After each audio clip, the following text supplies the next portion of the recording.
Tem empresário que trouxe o Memphis Depay para o Corinthians, falando que ele queria jogar no Flamengo. Tem também José Boto falando sobre Cristiano Ronaldo, bateu o martelo. E o Gonzalo Plata, mesmo machucado e sem poder jogar pelo Flamengo, ele será convocado para a seleção equatoriana. E nós vamos trazer os bastidores do Flamengo nesse dia seguinte, tá?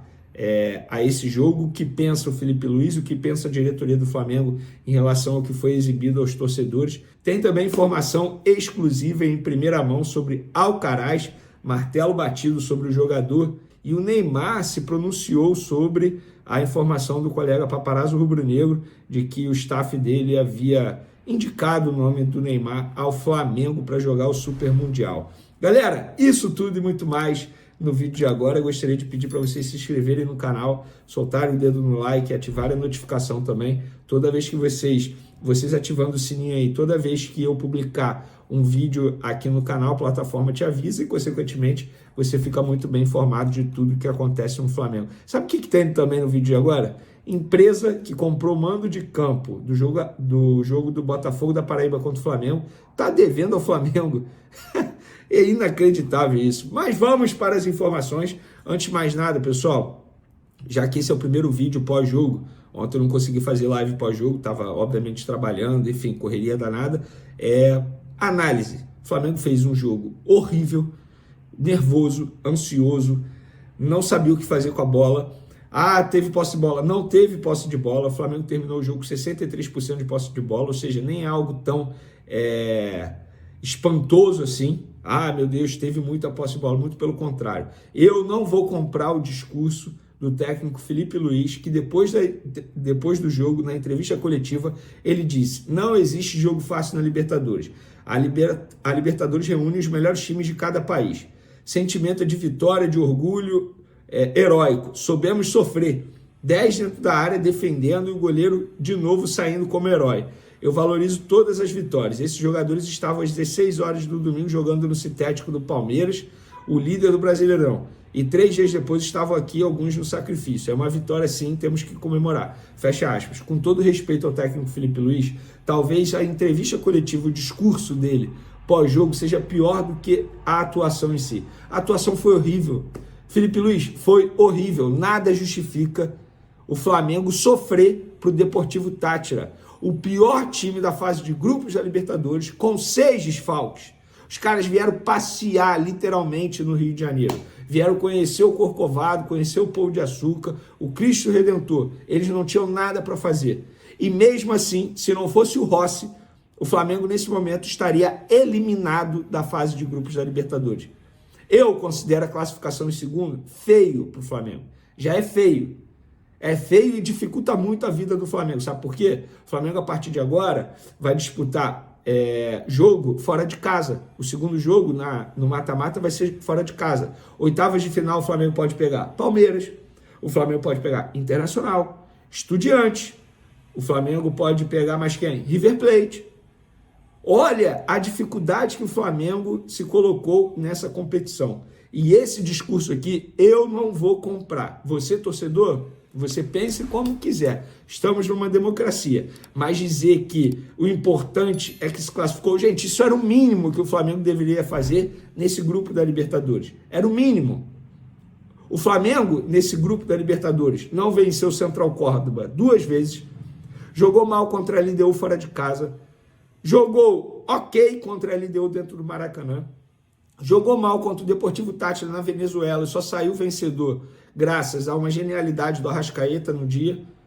E jogou muito mal contra o Deportivo Táchira dentro do Maracanã. O torcedor presente no Maracanã ontem, ele tem o direito sim de vaiar e o jogador não pode ficar chateado com isso. O jogador não pode ficar chateado, porque é sintomático. Se a torcida está vaiando, é sinal que o time não está representando ou não jogando bem dentro de campo. E eles precisam ter essa autoanálise. Eles não foram bem. Ganharam? Sim. Qual é o sentimento? É de felicidade? Não. É de alívio. O torcedor rubro-negro hoje acordou aliviado, não feliz, não contente. Muito pelo contrário. E digo mais, tem alguns até preocupados. E com razão. Porque a próxima fase da Libertadores da América para o Flamengo vai ser extremamente complicado. É torcer para pegar um time, entre aspas, mais fácil. Pode ser a LDU, que estava no grupo do Flamengo e passou em primeiro. O Flamengo não se classificou em primeiro graças ao próprio Flamengo. Porque o Flamengo não conseguiu fazer o saldo de gols necessário dentro do Maracanã. Porque a LDU venceu o Central Córdoba. Olha a que ponto o Flamengo chegou. E aí, o discurso do Felipe Luiz na frente das câmeras é o mesmo nos bastidores da diretoria do Flamengo. Eu conversei hoje com vários dirigentes, e o sentimento é o mesmo. Ainda bem que passamos, o importante é que passamos. Não, o importante é que passamos. Ninguém criticando a atuação dos jogadores, ninguém fazendo essa autoanálise que, de fato, o Flamengo não foi bem na fase de grupos da Libertadores. O Flamengo não foi bem. O se classificar, repito, gente, era obrigação. Não é para ficar comemorando. Isso me lembra muito quando eu ficava em recuperação na época de escola e comemorava absurdamente quando passava na recuperação. A minha mãe virava: você não fez mais do que a sua obrigação, pô. E tá certo, é isso. O grupo do Flamengo era ridículo, gente. Era extremamente fácil. Teve dirigente comemorando o grupo. A torcida do Central Córdoba comemorou que pegou o Flamengo porque ia conseguir ter a oportunidade de ver o Real Madrid das Américas em loco. Eu, particularmente, não vou comprar esse discurso do técnico Felipe Luiz, nem da diretoria do Flamengo, mas eu quero a opinião de vocês. Vocês concordam com esse discurso?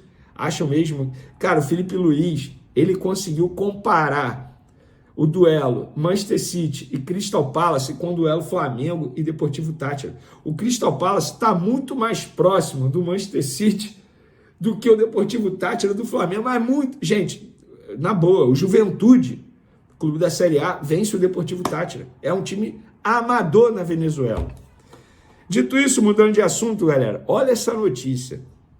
A empresa responsável por levar... Informação em primeira mão que a gente trouxe nas outras redes sociais.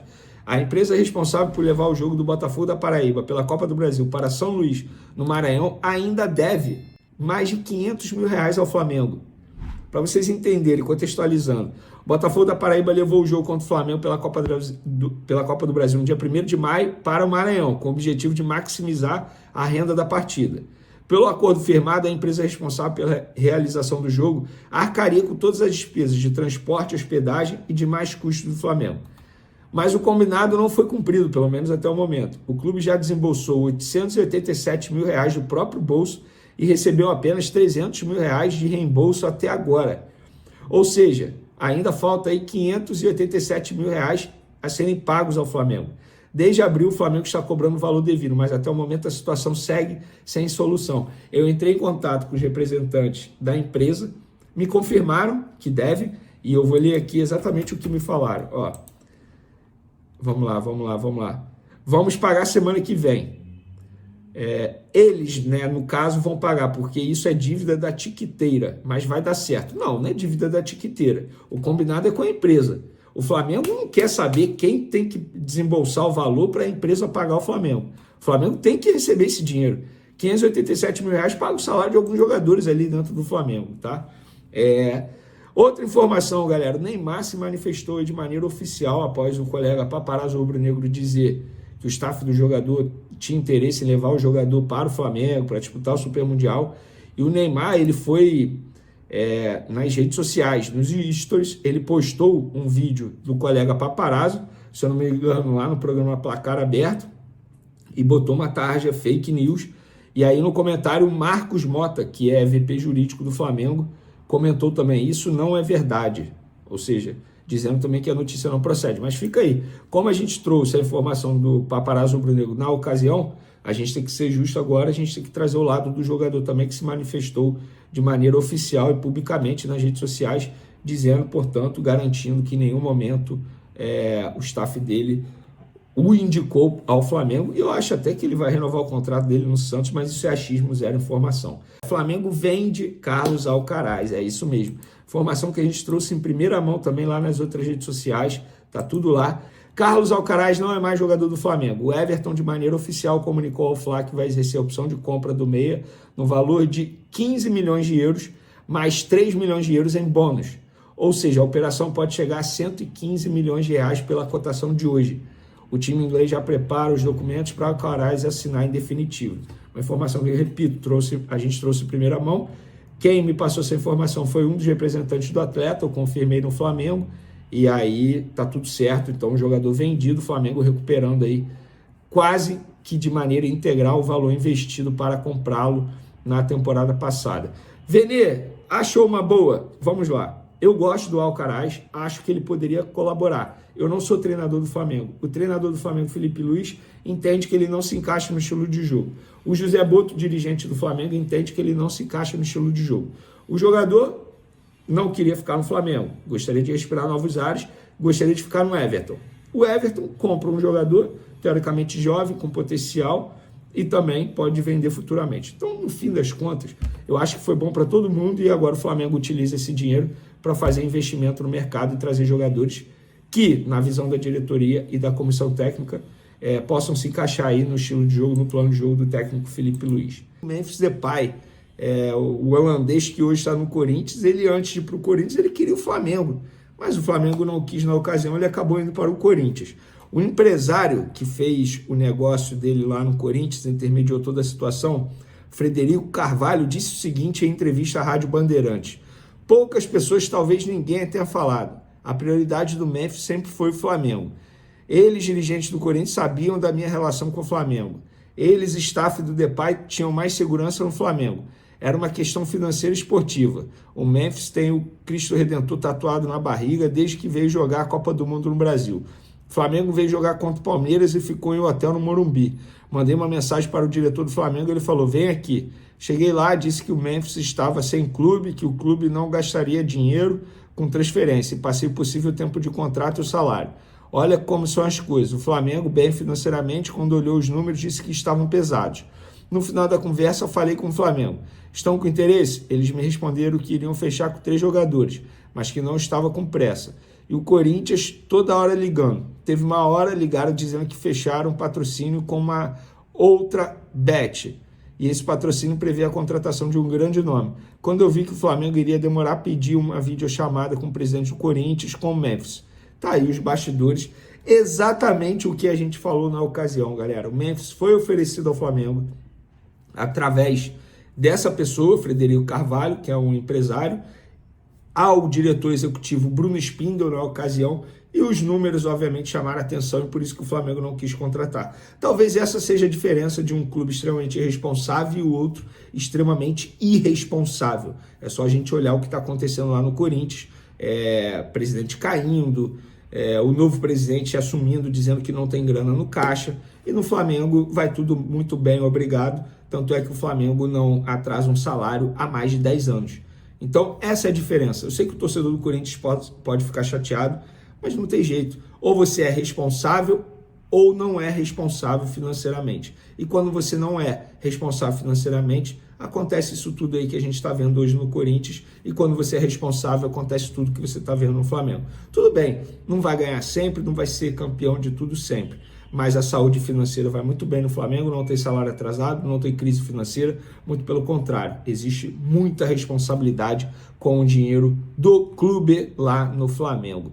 Galera, por falar em responsabilidade, José Boto, enfim, falou de maneira séria sobre a possibilidade de o Flamengo tentar a contratação de Cristiano Ronaldo para a disputa do Mundial de Clubes, agora em junho, que vai ser lá nos Estados Unidos. Abre aspas para José Boto em entrevista à rádio Renascença. Como nós temos objetivos bem claros, que são ganhar o Brasileirão, tentar a Libertadores, a Copa do Brasil, tentar ganhar tudo se for possível, se não for tentar ganhar 2 das 3 grandes competições daqui, não vemos com bons olhos a chegada de um jogador, seja o Cristiano Ronaldo ou outro, só para o Mundial. Não nos parece que isso, em termos de grupo, tem impacto positivo. Vamos tentar nos reforçar para o Mundial, mas o objetivo é que sejam reforços para toda a temporada, até porque é uma competição nova, ninguém sabe como as equipes vão reagir a isso, e não vemos com bons olhos fazer um investimento que pode hipotecar o resto da temporada. Isso aqui é perfeito, é exatamente o que eu acabei de mencionar sobre Memphis Depay, Corinthians e Flamengo, responsabilidade financeira. Eu tenho certeza que se fosse um clube irresponsável, iria oferecer um caminhão de dinheiro para o Cristiano Ronaldo, só para dizer que tem o Cristiano Ronaldo, ia pôr em risco a saúde financeira, ia pôr em risco o ambiente do grupo, porque se você deve salário, direito de imagem a um grupo, como é que você contrata o Cristiano Ronaldo para disputar o Super Mundial? Não faz o menor sentido. Então, eu acho que a postura do José Boto foi perfeita, uma postura profissional, responsabilidade com o dinheiro em caixa do clube. Tá certo o José Boto. E agora a gente vai falar do Gonzalo Plata, porque mesmo ele lesionado, não estando à disposição do Flamengo, ele será convocado para a sua seleção, porque o técnico do Equador, inclusive o Equador vai enfrentar a seleção brasileira na estreia do Ancelotti na seleção brasileira. Falar em Ancelotti, ontem ele comendo biscoito Globo, rapaz, aqui no Newton Santos. Que figuraça é o Ancelotti, boa sorte para ele. E o BKSS, o treinador da seleção equatoriana, disse o seguinte: tanto o Gonzalo Plata quanto o Ener Valencia estão em uma situação difícil, ambos lesionados. Hoje não podemos garantir mais do que a presença deles, ainda que estejam em uma situação de dificuldade. Depende de nós. Na lista de convocados estarão tanto o Gonzalo quanto o Ener. Eles farão parte da convocatória. Vamos acompanhar dia a dia o grau de recuperação que possam ter. Eu sempre sou otimista, acredito que a recuperação deles será antes do esperado, comentou o BKSS. O planejamento do Flamengo, junto com a seleção equatoriana, o departamento médico, que eles conversam entre eles, obviamente, o planejamento prevê que o atacante continue o tratamento no DM com a seleção equatoriana. Agora, se vai ficar à disposição para o jogo contra o Brasil, que é no dia 5, e contra o Peru, que é no dia 10, nós não sabemos. Eu sei que o Flamengo encara o Fortaleza agora, no dia 1º de junho. E se o Gonzalo Plata ficar à disposição contra o Fortaleza, a chance dele jogar pela sua seleção nesses 2 jogos é grande. Eu, particularmente, não acho correto o jogador ser convocado lesionado. O próprio Felipe Luiz falou sobre isso em uma entrevista coletiva um bom tempo atrás, sobre a Arrascaeta, por exemplo, que eles fizeram um planejamento para o Arrascaeta, e se o Arrascaeta é convocado, eles perdem o controle. Então, acho que vale para qualquer outro jogador, não só para o Arrascaeta. Eles podem perder o controle em relação ao Gonzalo Plata. Supondo que o Gonzalo Plata seja colocado para jogar pela sua seleção na base de sacrifício. Eu iria considerar um absurdo. Eu, particularmente, não concordo com isso, mas sou apenas um jornalista no canal Vene Casagrande comentando a situação. Vocês, torcedores, vocês têm total direito de comentar também. Podem comentar à vontade aí qual é a opinião de vocês em relação a isso. Tô chegando com uma tonelada de notícia rubro-negra diretamente do Maracanã, meu parceiro. O Mengão passou de fase na Libertadores, bateu o Deportivo Táchira por 1-0, garantiu vaga nas oitavas e, de quebra, encheu o cofre de dólares. Isso mesmo que você ouviu. Só nessa brincadeira, o Flamengo embolsou mais de 30 milhões de reais. E calma que eu vou te mostrar agora, detalhe por detalhe, quanto o mais querido já ganhou e o que ainda pode ganhar se for até o fim nessa liberta. Se prepara porque o montante é digno de campeão mundial, hein?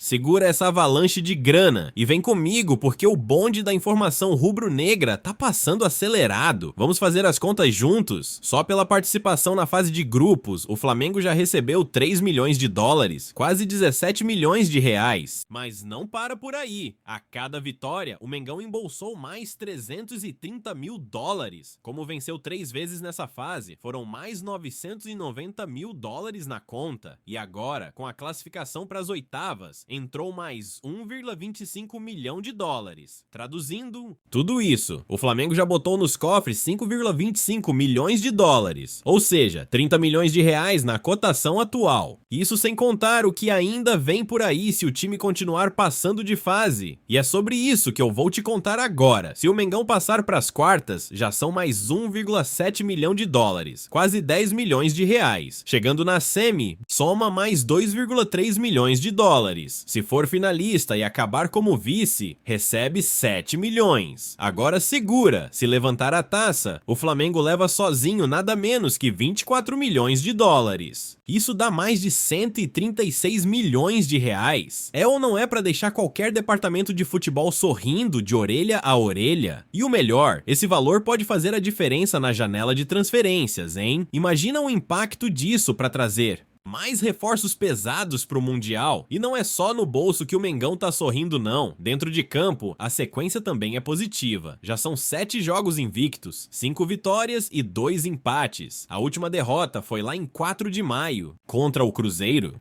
Desde então, o time de Filipe Luís vem crescendo, se encaixando e mostrando cada vez mais força, principalmente quando joga no Maracanã. E é exatamente lá que o Flamengo volta a campo agora, neste domingo, contra o Fortaleza, às 18h30, pela 11ª rodada do Brasileirão. E claro, com transmissão completa da Flá TV, na voz dele, Rafa Penido, tá confiante para mais uma arrancada do Mengão rumo à glória eterna? Então comenta aqui embaixo qual fase você acha que o Flamengo vai chegar na Libertadores e quanto dessa bolada o mais querido ainda vai conquistar. E ó, se você ama o Mengão, precisa conhecer o e-book A Verdadeira História do Flamengo. É uma leitura obrigatória para qualquer rubro-negro raiz. O link tá fixado aí nos comentários. Confere lá, se inscreve no canal, ativa o sininho e vamos pra cima, porque aqui é Flamengo.